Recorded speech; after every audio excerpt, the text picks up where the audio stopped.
What sold you when you read the script?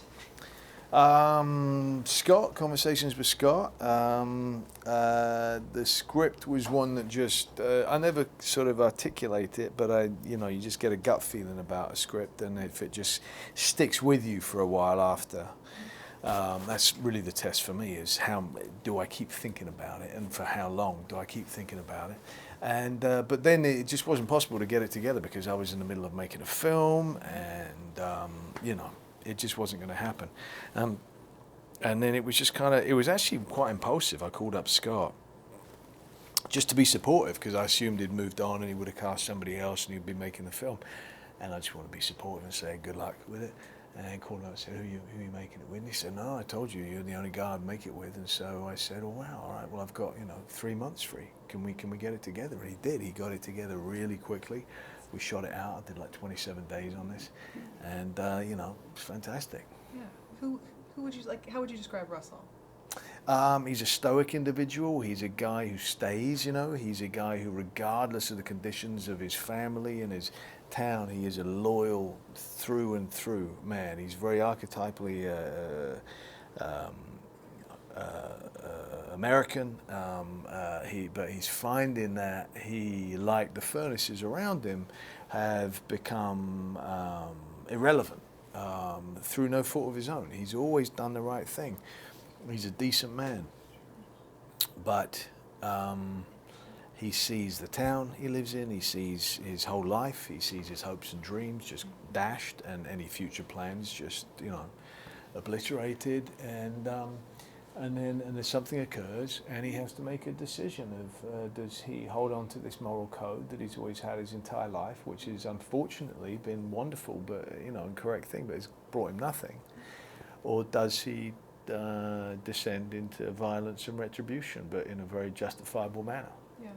Would you say that's part of the kind of the theme is choices? How would you describe? Oh, absolutely. Loyalty and choices, and brotherly love, and family bonds, and decay. Yeah. Yeah. It felt very like it's like timeless. Like it I could hope kind of so. happen. That would be the nice thing. I look at a film like this and you go, there are films which are very of the moment and they're fantastic at that time, and there are films which you can also watch in 10 years from now and still say, bang on, right, that's still great. And I'm hoping, I do think, you can never tell, but I do think that Out of the Furnace may well be that. I definitely think so.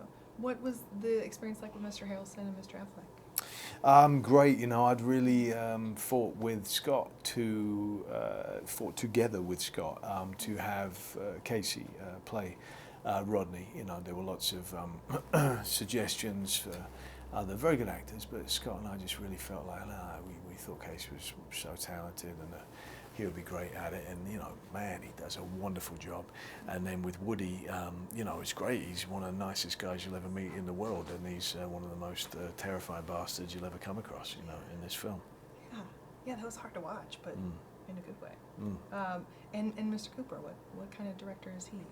I think that because he was an actor, he creates an environment that he would like to have had himself, and so that's one where he creates the world of it, instead of just a little piece where you have to perform in front of the camera. He kind of creates the entire world so that he can shoot, 360, and therefore you don't really feel like you're performing. You just sort of do it, you just sort of exist in it, and I think that's why he has such a good reputation for working with actors. Yeah.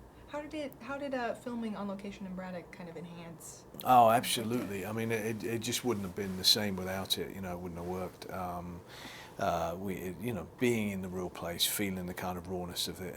Having the locals being, in the background of being the real people, getting to hang out with them, going to the real steel furnaces. Learning my accent and everything from the locals.